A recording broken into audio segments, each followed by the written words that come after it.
નમસ્કાર, જય હિન્દ, વંદે માતરમ મિત્રો. સ્વાગત છે આપ સૌનું ગુજરાત ટુડે ન્યૂઝમાં. ચાલો નજર કરીએ ગુજરાતના તમામ 34 જિલ્લાઓની નાની મોટી ખબરોએ. પરંતુ તે પહેલા તમે આ વિડિયો કયા જિલ્લો અથવા ગામ શહેર મહોલ્લેથી જોઈ રહ્યા છો અમને કોમેન્ટ કરીને જરૂર જણાવજો, જેથી અમે તમારા ગામ શહેર મહોલ્લાની ખબર તમને સૌથી પહેલા પહોંચાડી શકીએ. ખબરની શરૂઆત કરતા પહેલા એક વિનંતી છે કે તમે આ વિડિયોને લાઇક કરી દેજો, કારણ કે જ્યારે તમે વિડિયો લાઇક કરો છો ત્યારે જ YouTube અન્ય લોકોને આ વિડિયો બતાવે છે. તેથી અમારા માટે તમારો એક લાઇક ખૂબ જ મહત્વનો છે. અરવલ્લીના મેઘરાજમાં એક કેસ નોંધાયો છે, જ્યાં એક તાલુકા પંચાયતના કર્મચારીએ લગ્નનું ઝાંસું આપી એક યુવતીનું યૌન શોષણ કર્યું. રાયગઢ હિંમતનગરના એક યુવક વિરુદ્ધ કેસ નોંધાયો છે. ફરિયાદમાં જણાવાયું છે કે લગ્નનું વચન આપી વારંવાર શારીરિક સંબંધ બાંધ્યા હતા. આરોપી તેને રાજસ્થાન, જમ્મુ કાશ્મીર અને ઉત્તરાખંડ સહિત અનેક વિસ્તારોમાં 27 દિવસ સુધી લઈ ગયો અને તેના સાથે બળાત્કાર કર્યો. રાજકોટમાં બટાટાની આડમાં દારૂની હેરાફેરીનો ભાંડો ફૂટ્યો છે. રાજ્ય નિરીક્ષણ કોષે જેતપુરના પીથડિયા ટોલ પ્લાઝા પાસે દરોડો પાડ્યો. દારૂને બટાટાની આડમાં એક વાહનમાં છુપાવી લઈ જવાઈ રહ્યો હતો. 25,000થી વધુ દારૂની બોટલો જપ્ત કરવામાં આવી. 51,90,000 રૂપિયાનું દારૂ જપ્ત કરવામાં આવ્યું. 2 વાહન અને 5 મોબાઈલ ફોન સહિત કુલ 86,33,000 રૂપિયાથી વધુનો માલ જપ્ત કરવામાં આવ્યો છે. અમદાવાદ સહિત સમગ્ર રાજ્યમાં બોર્ડ પરીક્ષાઓ શરૂ થઈ ગઈ છે. અમદાવાદના શિક્ષણ અધિકારીએ વાલીઓની ચિંતાઓ દૂર કરતા જણાવ્યું છે કે બોમ્બની ધમકીઓને લઈને વાલીઓ અથવા વિદ્યાર્થીઓએ ચિંતા કરવાની કોઈ જરૂર નથી. દરેક શાળામાં એક વિશેષ સમિતિ રચાઈ છે, જે પરીક્ષા શરૂ થવા પહેલા અને પછી સમગ્ર ઇમારત અને વર્ગખંડોની સઘન તપાસ સાથે પરિસ્થિતિ પર સતત નજર રાખશે.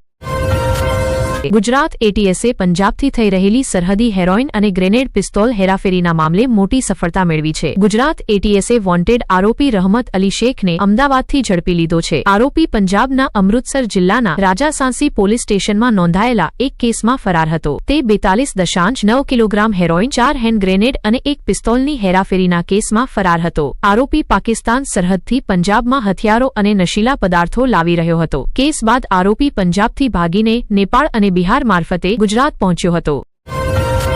ગુજરાત પોલીસ આયોગ દ્વારા ભાવનગર રેન્જમાં 10 દિવસમાં ત્રીજી મોટી દારૂની દરોડાકાર કાર્યવાહી કરવામાં આવી છે. રાજુલા તાલુકાના ભાચાદર ગામ પાસે ભેળસેળવાળી અંગ્રેજી દારૂ ઝડપાઈ છે. હોળી ધૂળેટી તહેવાર માટે અંગ્રેજી દારૂથી ભરેલો એક ટ્રક મંગાવવામાં આવ્યો હતો. પીપાવા મરીન પોલીસ સ્ટેશન વિસ્તારમાં દારૂમાં ભેળસેળ થાય તે પહેલા જ રાજ્ય નિરીક્ષણ કોષના PIRK કર્મતા દ્વારા દરોડો પાડવામાં આવ્યો. Truck driver ઝડપાયો. 8 આરોપીઓ ફરાર થયા અને તપાસ તેજ કરવામાં આવી.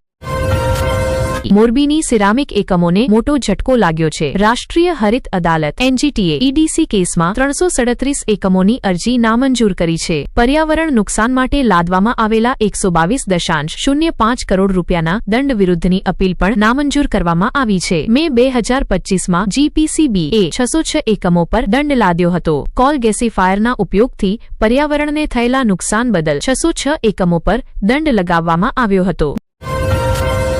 ગાંધીનગર બજેટમાં મહિલા અને બાળ કલ્યાણ વિભાગ માટે મોટી રકમ ફાળવવામાં આવી છે. વિવિધ યોજનાઓ આગળ વધારવા માટે 7,680 કરોડ રૂપિયા ફાળવવામાં આવ્યા છે. ઓછા વજનવાળા બાળકોના પોષણ માટે વિશેષ બજેટ ફાળવવામાં આવ્યું છે. પોષણ સંગમ યોજનાના હેઠળ 16 કરોડ રૂપિયા ફાળવાયા છે. રાજ્યમાં 11% બાળકો ઓછા વજનના હોવાનું ખુલ્યું છે. સરકાર કુપોષિત બાળકોને આ સ્થિતિમાંથી બહાર લાવવા પ્રયત્ન કરી રહી હોવાનો દાવો કરવામાં આવી રહ્યો છે. સરકારના દાવાઓ વચ્ચે ગયા વર્ષના આંકડાઓએ પ્રશ્નો ઉભા કર્યા છે. અમદાવાદ NSUIએ ગુજરાત યુનિવર્સિટીમાં વિરોધ પ્રદર્શન કર્યું. યુનિવર્સિટી દ્વારા NSUI કાર્યકરો વિરુદ્ધ કરવામાં આવેલી કાર્યવાહી સામે આ પ્રદર્શન કરવામાં આવ્યું. NSUIના 9 કાર્યકરોના સસ્પેન્શન વિરુદ્ધ પણ વિરોધ નોંધાયો. ગુજરાત યુનિવર્સિટીમાં પ્રવેશ પ્રતિબંધ અને પ્રવેશ રદ કરવા અંગે અસંતોષ વ્યક્ત થયો છે. યુનિવર્સિટીએ RSSના પ્રદર્શન સાથે જોડાયેલા લોકો વિરુદ્ધ કાર્યવાહી કરી છે. માંગ કરવામાં આવી છે કે જે વિદ્યાર્થીઓ પ્રદર્શનમાં હાજર નહોતા તેમના વિરુદ્ધ કાર્યવાહી ન કરવામાં આવે. પ્રધાનમંત્રી નરેન્દ્ર મોદી ગુજરાતની મુલાકાત લેશે. તેઓ દેશને પ્રથમ made in India semiconductor chip અર્પણ કરશે. તેઓ સાનંદમાં બનેલી આ સેમિકન્ડક્ટર ચિપ દેશને સમર્પિત કરશે. તેઓ 28 ફેબ્રુઆરીએ બપોરે 3:30 અમદાવાદ એરપોર્ટ પર પહોંચશે. પ્રધાનમંત્રી મોદી સાનંદ સ્થિત માઇક્રોનના પ્લાન્ટ પર જશે. તેઓ માઇક્રોન દ્વારા બનેલી સેમિકન્ડક્ટર ચિપના અનાવરણને યાદગાર બનાવશે. પ્રધાનમંત્રી મોદીનું 3.5 કિલોમીટર લાંબુ રોડ શો સાનંદ સ્થિત હેલિપેડથી માઇક્રોન પ્લાન્ટ સુધી રહેશે.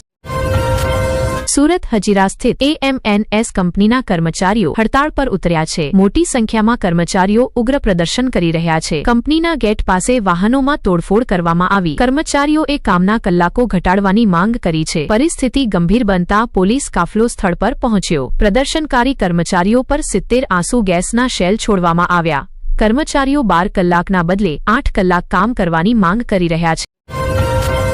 ગાંધીનગરના અડાલજ વિસ્તારમાં ગાય મવેશીઓની શંકાસ્પદ અવરજવર અંગે ગંભીર ઘટના બની. અડાલજ શનિદેવ મંદિર પાસે કેટલાક લોકો કારમાં બછડું પકડવા આવ્યા હતા અને પશુઓ સાથે તેમની હરકતો દરમિયાન ધડાકા જેવી અવાજો સંભળાયા. ગાયોના રંભાટા અને પશુઓના રડવાના અવાજ સાંભળી મંદિરના પૂજારી જાગી ગયા. પૂજારીએ જોયા બાદ તસ્કરો તરત જ કાર લઈને ભાગી ગયા. આજે ગાંધીનગરમાં ગુજરાત વિધાનસભાના ગ્રામીણ અને રાજ્ય મામલાના બજેટ સત્ર અને પ્રશ્નોત્તરી દરમિયાન હંગામો થયો. સત્ર દરમિયાન વિરોધ પક્ષના ધારાસભ્યોએ સંવેદનશીલ મુદ્દાઓ પર નારા લગાવ્યા અને તમામ પ્રશ્નોના સંતોષકારક જવાબ ન મળતા મંચ છોડીને ચાલ્યા ગયા. આ દરમિયાન મંત્રી મનીષા વકીલના જવાબો વખતે ફરી વિધાનસભામાં હોબાળો મચ્યો, જેના કારણે શાસન અને વિરોધ વચ્ચે તીખી ચર્ચા થઈ. આમ આદમી પાર્ટી આપના ધારાસભ્ય ગોપાલ ઇટાલિયાએ છેલ્લા 2 વર્ષમાં રાજકોટ અને ભાવનગરમાં નોંધાયેલા ગુનાઓ અને ત્યારબાદ થયેલા પુનર્નિર્માણ અંગે પ્રશ્નો ઉઠાવ્યા છે. તેમણે પ્રાથમિક આંકડા રજૂ કરતા જણાવ્યું કે છેલ્લા 2 વર્ષમાં બંને જિલ્લામાં 96,221 ગુનાઓ નોંધાયા છે, પરંતુ પુનર્નિર્માણ માટે ફાળવાયેલી રકમ ખૂબ ઓછી છે. સૂત્રો અનુસાર નોંધાયેલા ઊંચી સંખ્યાના ગુનાઓમાંથી માત્ર 251 કેસમાં જ પુનર્નિર્માણ થયું છે.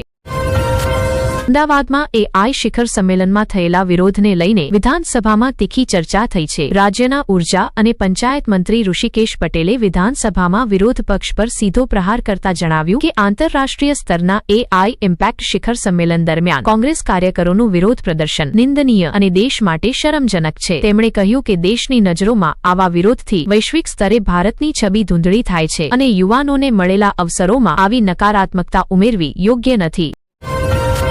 યાતાયાત પોલીસે આજે રાજ્યભરમાં 15 દિવસ માટે વિશેષ અભિયાન શરૂ કર્યું છે. રાજ્ય પોલીસ કમિશનર અને જિલ્લા પોલીસ પ્રમુખોને સૂચનાઓ આપી દેવામાં આવી છે. આ અભિયાનને દૈનિક અહેવાલ મુખ્યાલયને મોકલવાના આદેશ આપવામાં આવ્યા છે. વધતા માર્ગ અકસ્માતોને નિયંત્રિત કરવા આ નિર્ણય લેવાયો છે. દારૂ પીધા પછી વાહન ચલાવવું, ખોટી સાઇડથી વાહન ચલાવવું અને કાળા કાચવાળી ગાડીઓ ચલાવવી જેવા ગુનાઓ સામે અભિયાન હાથ ધરાયું છે. ગેરકાયદેસર પાર્કિંગ, ગેરકાયદેસર LED લાઇટ અને નંબર પ્લેટ વગરના વાહનો સામે પણ કાર્યવાહી કરવામાં આવી છે.